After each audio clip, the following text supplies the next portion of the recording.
Watching a celebrity family feud publicly play out recently made me think deeply about something we rarely consider when raising children. And honestly, it should make every parent sit up. Not just parents, even anyone who hopes to become a parent someday. Because children can grow up in the same house, take beautiful family pictures, laugh together, publicly present a united front, even build businesses together and still carry unresolved dynamics beneath it all. Then something unexpected happens and boom, the strength of that unity is exposed. It reminds me of Moses, who went up to the mountains and stayed longer than expected. His absence did not create the chaos that he came and found. It exposed what was inside the Israelites. Before long, the camp was in chaos. A golden calf was standing where trust and conviction should have been. Sometimes, the unexpected event does not create the problem in a family. It reveals what has been sitting quietly underneath. The more I understand how childhood shapes us, the more I realize that parenting is more than providing food, clothing, school fees, and shelter. Yes, those things matter, but we also help shape how our children will relate with one another long after we are gone. This past year, I have watched sibling relationships fracture in ordinary families too, not just celebrities, ordinary homes. Sometimes it was unresolved conflict. Some other times it was perceived favoritism or assumptions nobody corrected, which were left to fester.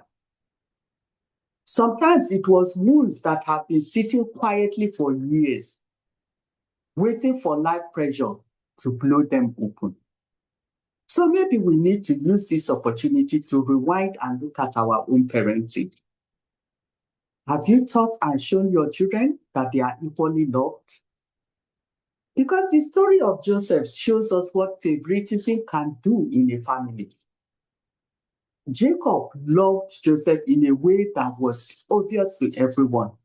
And that partiality became one of the things that fueled jealousy, resentment, and hatred among his brothers. Have you taught your children how to resolve conflict?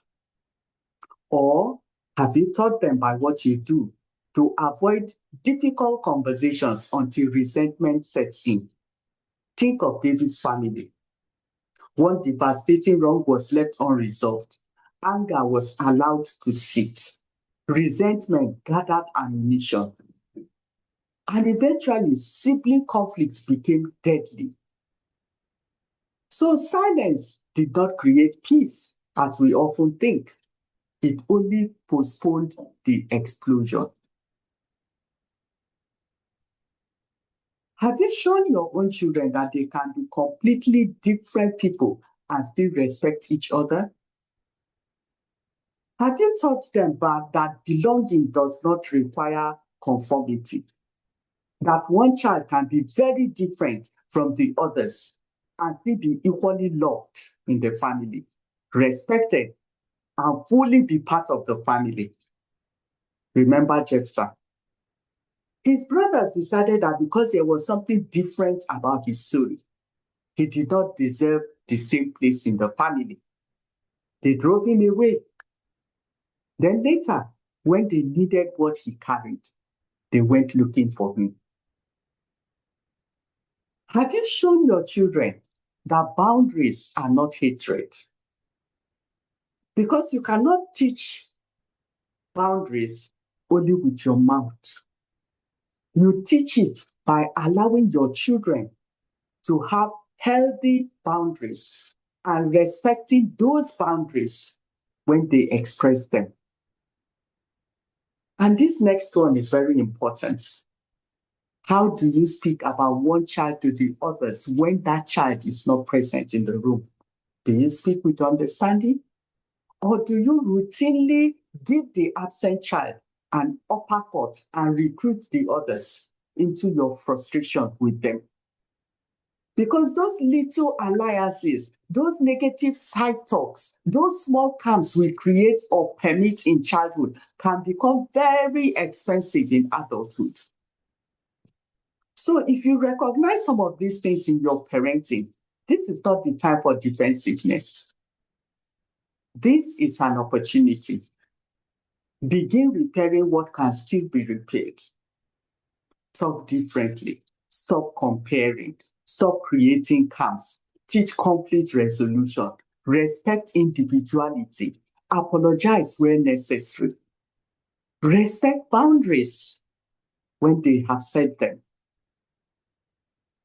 And begin building the kind of family culture you hope will survive even when you're no longer there to hold everyone together. Because that's not the job of a parent, is not to keep holding on, but to let go and things still work. This is why I keep saying that the effects of our upbringing in adulthood are hugely underrated. What happens in childhood does not always stay in childhood. It doesn't. It follows children into adulthood, into marriage, into parenting, into sibling relationships, into inheritance conversations, into family businesses, and even into how they treat one another long after the parents are gone. That is why healing matters. And that is why Trauma Redeemed Mentorship, TRM, exists. Inside TRM, we help adults to trace the patterns they carried from childhood, understand what shaped them, and begin learning healthier ways to live, to love, respond, parent, and relate. Because what shaped you does not have to keep defining you. And what wounded you does not have to become the inheritance you pass to your own children. Details on how to join us inside Trauma Redeemed Mentorship are in the description. Live redeemed.